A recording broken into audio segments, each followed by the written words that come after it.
High বন্ধুরা, সবাই তো এরকম ভিডিও করছো, তাই আমিও ভাবলাম এরকম ভিডিও একটা করি। তাই একটা জলের ড্রাম নিয়ে নিলাম, একটা গোটা হলুদের প্যাকেট আর একটা ফোন। তো আমি জলদি ফোনের লাইটে জ্বাললুম। তো লাস্টে কেমন হলো কমেন্টে বলবেন বন্ধুরা। লাইটটা এবার জেনে নিলাম আর ড্রামের নিচে বসিয়ে দিলাম। কেমন লাগছে আলোটা? দেখুন, ভালোই লাগছে। তোমরা নিশ্চয়ই বাড়িতে ট্রাই করো। আর এবার হলুদের প্যাকেটটা ঢালার পালা। চলুন বন্ধুরা, হলুদের প্যাকেটটা ঢালি।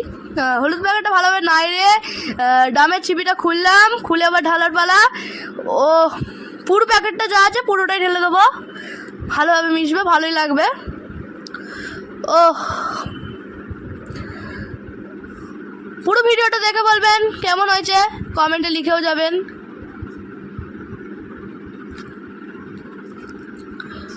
একটু মিশিয়ে নিই ভালোভাবে। যা, এই কি হলো? হলুদের প্যাকেটটা তো কাটাই হয়নি। আমি কি ঢালছিলাম এতক্ষণ ধরে? যা, হয়ে গেল।